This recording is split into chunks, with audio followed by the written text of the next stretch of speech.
जय हिंद। आंदोलन से पहले या आंदोलन वाले दिन जो मेरा सवाल सरकारी यूट्यूबर से था, अगर आपने नहीं देखा है तो आई बटन में वो वीडियो है, देख सकते हैं। मेरा इनसे सीधा सा सवाल था कि जो लोग सरकार के ऊपर कभी सवाल नहीं खड़े कर पाते, क्या ये सरकार से अपनी मांगे बनवाएंगे? लेकिन अब पता लग रहा है कि ये लोग तो गए ही नहीं थे। उसमें से कुछ जरूर शामिल हुए, लेकिन ज्यादातर नदारद रहे। उसमें एक बड़ा नाम है पुष्पेंद्र कुलश्रेष्ठ का। गलत है, ये ठीक नहीं है। बंद करो, हाथ जोड़ के मैं मोदी साहब से गुजारिश करता हूँ, मैं राजनाथ सिंह से गुजारिश करता हूँ, मैं समित पात्रा से गुजारिश करता हूँ। मैं नहीं बचा पाया उसको, ये मेरी गलती है, मेरे नेता की गलती है। अब देखिए, पुष्पेंद्र कुलश्रेष्ठ के बारे में बात करेंगे तो उनके दो पहलू हैं। लेकिन हमारी समस्या ये हो गई है कि हम जिसको अच्छा कहेंगे उसको भगवान बना देंगे और जिसके बारे में बुरा सोचेंगे उसे शैतान बना देंगे।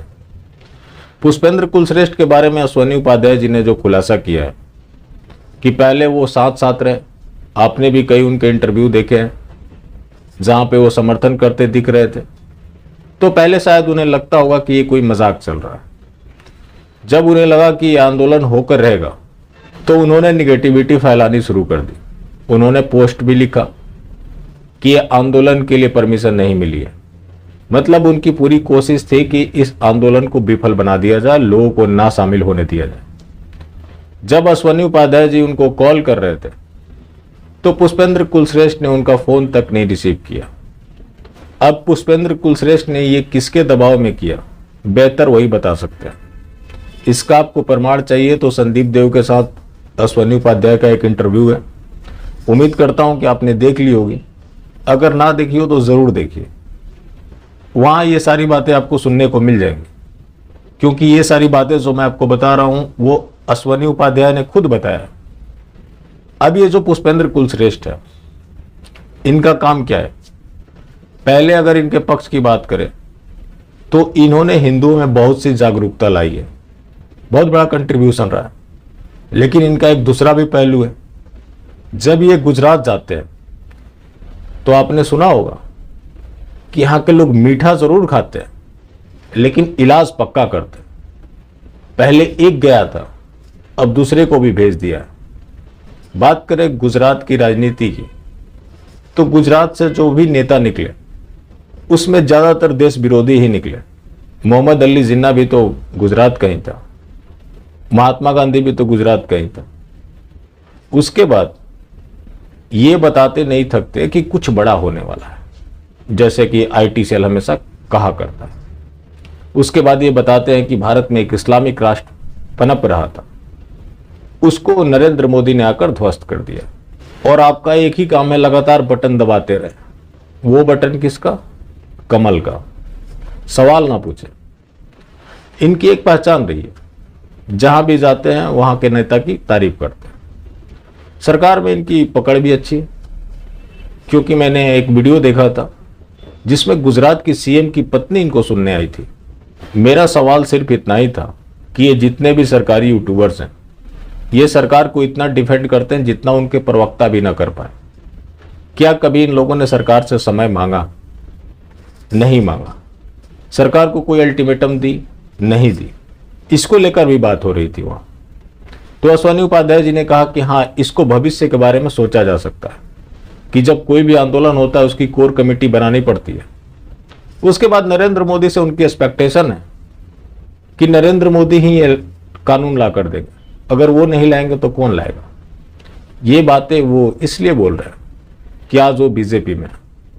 आज मैं दावे के साथ कह सकता हूं कि नरेंद्र मोदी उनको ये कानून लाकर नहीं देने वाले, क्योंकि नरेंद्र मोदी का इन चीजों से कोई मतलब नहीं है। और आज जो भाजपा की राजनीति है, उसके राजनीति का एक सीधा मतलब है कि कैसे भी करके लोगों को उलझा कर रखो, ताकि जो ये मास्टर स्ट्रोकवादी हैं, जो पीछे से झुनझुना बजाने वाले, ये बताते रहे कि कुछ बड़ा होने वाला है। इनके राज्य में कुछ नहीं होने वाला, हवाबाजी जरूर होगी, जो लगातार जारी है। बात है पुष्पेंद्र कुलश्रेष्ठ की, तो पुष्पेंद्र कुलश्रेष्ठ ये भी बोलते हैं सत्ताएं आएंगी, सत्ताएं जाएंगी, लेकिन ये देश रहना चाहिए। और सब कुछ अपना तारीफ कर लेते, लास्ट में बोलते हैं कि हमें राजनीति से क्या लेना देना। जब आपको राजनीति से लेना देना नहीं है, आपने अपने व्यूअर को खुश किया, अपना धंधा किया, बाद में आप उसी के खिलाफ षड्यंत्र करना शुरू कर दिए। अश्वनी उपाध्याय ने भी कहा है कि किसी भी चीज का मिसयूज सही नहीं होता, जो कि मैं लगातार बोलता आया हूं कि जो ये राष्ट्रवादी टैग है, जितना इसका मिसयूज हो रहा है, आने वाले समय में ये गाली बन जाएगा। अगर आप कुछ भी हैं तो आपको दिल से होने की जरूरत है, दिखावे के लिए नहीं। आज राष्ट्रवाद की आड़ में जितने कुकर्म चल रहे, जो लोग अपना इसे एक धंधा बना लिया, राष्ट्रवाद का मतलब इनके लिए सिर्फ इतना ही रह गया है कि आप कांग्रेस को गाली दो, बीजेपी की जय जयकारे लगाओ, बाकी जो राष्ट्र से जुड़े हुए मुद्दे हैं जो बीजेपी को सूट नहीं करते, वहां अपनी होठ सिल लो। यही तो हो रहा है। वरना ये राष्ट्रवादी लोग क्यों नहीं बंगाल के ऊपर कोई प्रदर्शन किए? और भी हिंदुओं के मामले होते हैं, वहां ये क्यों चुप रह जाते हैं? क्या इनके राष्ट्रवाद का सिर्फ और सिर्फ इतना ही मतलब है भारतीय जनता पार्टी, नरेंद्र मोदी और अमित शाह की तारीफें करना, लोगों को गुमराह करना, जो कि ये लोग बखूबी कर रहे हैं? इनके राष्ट्रवाद का मतलब सिर्फ और सिर्फ इतना ही है, एक पार्टी की गुलामी करना, जिसको लोग धीरे धीरे समझ रहे हैं। अब यहां यह भी बात होती है कि समस्याओं को गिनाने से क्या होगा। जब किसी को कोई ये बता देता है कि उस पैकेट में जहर है, तो ये आपकी जिम्मेवारी है कि आप उस पैकेट को ना परचेज करें। अब ये आप उम्मीद करते हैं कि आपको कोई ये बताए कि उसमें जहर भी है, आप उसको ना परचेज करें, तो इतना दिमाग आपको भी इस्तेमाल करना पड़ेगा। पिछले 4 महीने से अगर आपने सुना है, तो जितना मैंने बीजेपी को एक्सपोज किया और हर पॉइंट पे किया, जो लोग पूरा वीडियो देखते हैं उनको समस्या नहीं होती। समस्या उनको होती है जो आधा अधूरा देखते हैं। जो बीजेपी के बारे में मैंने लगातार बातें बताई, वो सब कुछ सच होती दिख रही है। बीजेपी किसी के साथ खड़ी नहीं है, और उसका हिंदुत्व और राष्ट्रवाद एक मेरली धंधा है।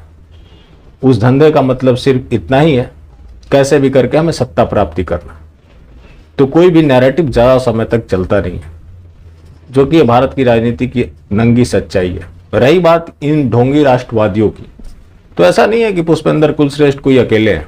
ऐसे बहुत लोग हैं जो कि राष्ट्रवाद और हिंदुत्व के नाम पे अपना धंधा चला रहे हैं। ऐसे धंधाबाज लोग अगर रहेंगे तो आने वाले समय में इन चीजों से लोगों का भरोसा उठ जाएगा। बाकी फिर मिलते हैं। जय हिंद। हिंदू भाइयों, शेर बनो, जवाब दो। ना शेर बन सको तो शेयर करो, दबा के शेयर करो।